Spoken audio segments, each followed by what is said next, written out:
अस्सलाम वालेकुम जी के स्प्रिंग के मुअज़्ज़ज़ दोस्तों, आज हम एक ऐसी इल्मी शख्सियत के बारे में बात करेंगे जिनको सब कॉन्टिनेंट के लोग शेख अहमद दीदात के नाम से जानते हैं। शेख अहमद दीदात 1918 में भारत के शहर सूरत में पैदा हुए। शेख अहमद दीदात एक बहुत ही गरीब घराने में पैदा हुए थे। उनके वालिद मोहतरम बाय प्रोफेशन एक दर्जी थे। उस ज़माने में अभी फ़र्स्ट वर्ल्ड वॉर हुई थी और जो सर्कमस्टेंसेस थे लोगों के बड़े ख़राब थे, जिसकी वजह से शेख अहमद दीदात के वालिद ने साउथ अफ्रीका की तरफ माइग्रेशन का इरादा कर लिया।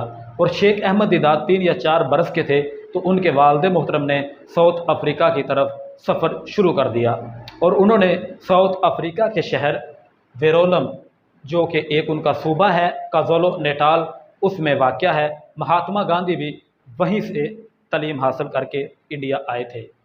शेख अहमद दीदात वेरोलम में जाकर मुकीम हो गए और उनके वालिद मोहतरम वहाँ पे मजदूरी करने लगे।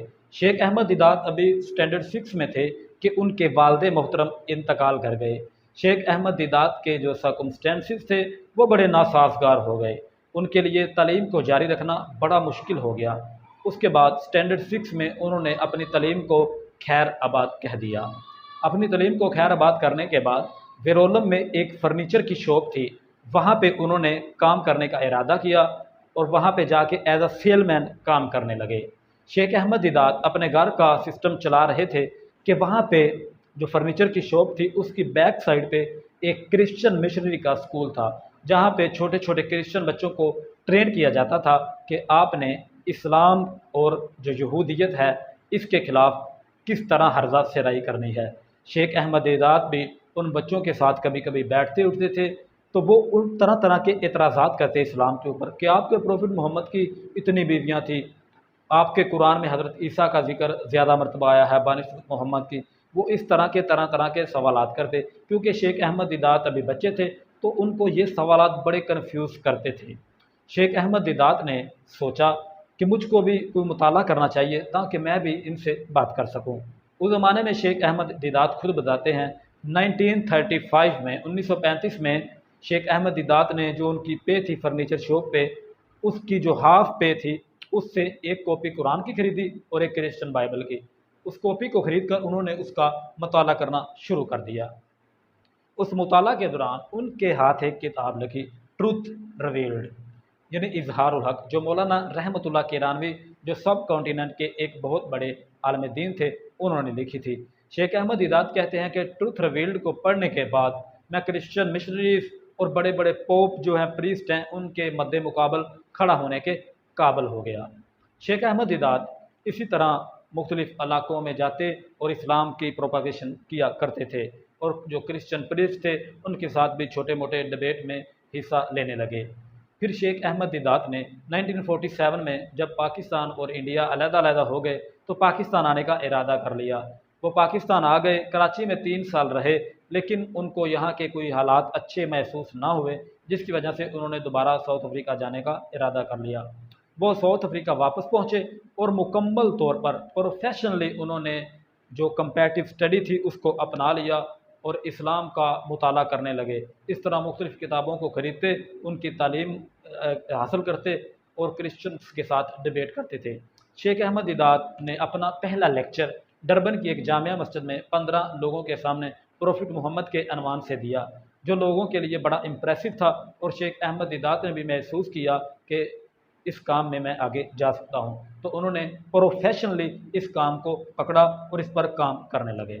उसके बाद उन्होंने एक अदारा बनाने का अज़म किया। उन्होंने एक अदारा बनाया IPCI के नाम से। IPCI एक इदारा था जिसमें वो खुद लेक्चर दिया करते थे, वहाँ पे क्रिश्चियन मिशनरी को दावत देते। इसके अलावा प्रीस्ट और पोप और जो क्रिश्चियन थे साउथ अफ्रीका, क्योंकि जानते हैं आप क्रिश्चियंस का कंट्री है, वो आते तो वहाँ पर बताते और इसी तरह जो मुस्लिम स्टूडेंट्स थे वो वहाँ पढ़ने जाते और उनको कंपैरेटिव स्टडी के हवाले से पढ़ाया करते थे। उसी ज़माने की बात है कि शेख अहमद दीदात छोटे छोटे डिबेट करते मुख्तलिफ़ इलाकों में, तो जिमी स्वागट जो USA का सबसे बड़ा उस ज़माने का एक प्रीस्ट था, पोप था, उसका एक दिन का खर्चा शेख अहमद दीदात के साल के खर्चे से ज़्यादा था, यानी बजट के हवाले से बात कर रहे हैं।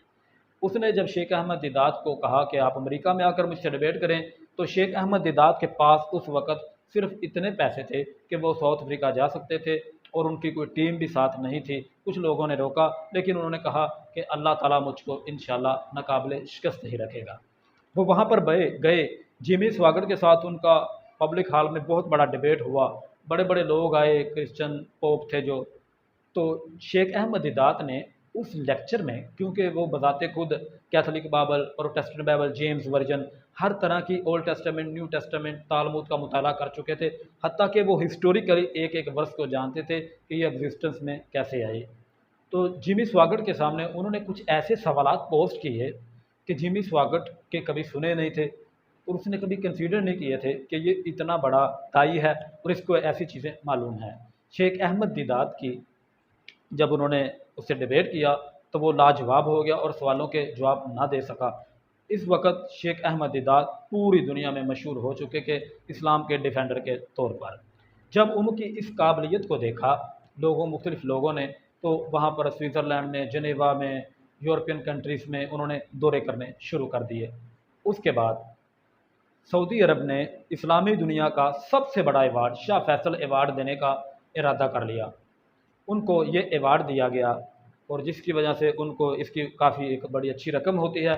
उस रकम से उन्होंने IPCI को मज़ीद बड़े पैमाने पर फैला दिया, क्योंकि उनके पैसे आए तो इसको अपने काम को, दावा के काम को वसी कर दिया। उसके बाद उन्होंने पाकिस्तान का भी टूर किया। मोहम्मद शेख एक पाकिस्तान के मुबल्लिग हैं, उन्होंने पाकिस्तान में उनको बुलाया। वहाँ पर शेख अहमद दीदात ने लाहौर, कराची, इस्लामाबाद में लेक्चर डिलीवर किए और यहाँ पर आके उन्होंने एक कन्फेशन किया पाकिस्तान में कि पाकिस्तान में 1986 की बात कर रहा हूँ कि उस ज़माने में शेख अहमद दीदात ने कहा कि पाकिस्तान में 100+ क्रिश्चियन मिशनरी काम कर रही हैं। आप देखें कि ईसाई अपने प्रोपागेशन के लिए कितना पैसा खर्च करते हैं, मुसलमानों के मुकाबले में उनका बजट हज़ारों गुना ज़्यादा है। उसके बाद शेख अहमद दीदात अपना आखिरी लेक्चर 1996 में सिडनी हॉल, ऑस्ट्रेलिया में डिलीवर करने के लिए पहुँचे। सिडनी हॉल फुल था। शेख अहमद दीदात ने प्रॉफिट जीसस की जो हिस्टोरिकल बैकग्राउंड था उसके बारे में ईस्टर के दिन, गुड फ्राइडे के दिन एक लेक्चर दिया रात के वक्त। जब शेख अहमद दीदात ने वो लेक्चर डिलीवर किया तो उसके बाद सवालों के जवाब दिए तो पूरी क्रिश्चियन दुनिया में कहराम मच गया कि इन्होंने ईसाइयत के जो पैगंबर हैं ईसा अलैहिस्सलाम, उनकी गुस्ताखियाँ की हैं, क्रिश्चियन बाइबल की गुस्ताखियाँ की हैं।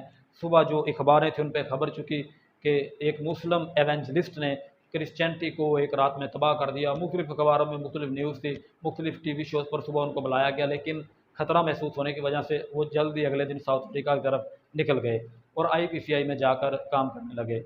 चंद माह गुजरे थे कि उन पर एक फालज का अटैक हो गया, जिसकी वजह से वो मुकम्मल तौर पर पैरालाइज्ड हो गए और तकरीबन 10 साल तक वो बिस्तर पर इसी हालत में पड़े रहे। उसके बाद जो उस वक़्त सऊदी अरब का किंग था, उसने शेख अहमद दीदात को अपने खर्चे पे स्पेशल जेट भेज के मंगवाया और रियाज के सबसे महंगे अस्पताल में इलाज करवाया। लेकिन क्योंकि वो ज़ईफ़ुल उम्र 87 उनकी उम्र हो चुकी थी, तो इसलिए वो वापस डरबन पहुँचे और 2005 में उनका इंतकाल हो गया। शेख अहमद दीदात से ज़ाकिर नाइक भी मुतासर हुए। वो एक मेडिकल स्टूडेंट थे इंडिया में। उन्होंने जब शेख अहमद दीदात के लेक्चर सुने तो वो भी आखिरी उम्र में शेख अहमद दीदात से मिलने पहुँचे। तो शेख अहमद दीदात ने एक आई लैंग्वेज के ज़रिए बताया कि बेटा, जो काम तुमने 4 सालों में किया है वो काम करने में मुझे 40 साल लग गए। और ज़ाकिर नाइक को उन्होंने अवार्ड दिया दीदात प्लस। दुआ है कि अल्लाह ताला शेख अहमद दीदात को जन्नतुल फिरदौस में आला मुकाम अता फरमाए। और उसके बाद 2006 में उनकी बेबी हव्वा दीदात भी इंतकाल कर गई। उनके एक बेटे थे यूसुफ दीदात, वो IPCI को बड़े अच्छे तरीके से चला रहे थे। कोविड-19 के दौरान 2020 में वो डरबन की हाई कोर्ट में जा रहे थे कि किसी ने उनको शूट कर दिया। दुआ है कि अल्लाह ताला उनको जन्नतुल फिरदौस में आला मुकाम अता फरमाए। इस तरह शेख अहमद दीदात के एक और भाई भी थे जो इकबाल याद के माहिर थे और इकबाल की पोइट्री को इंग्लिश में कन्वर्ट किया करते थे। अगर आपको हमारी वीडियो अच्छी लगी तो इसको शेयर कीजिए ताकि आइंदा आने वाली वीडियो आप तक आसानी से पहुँच सकें। वस्सलाम।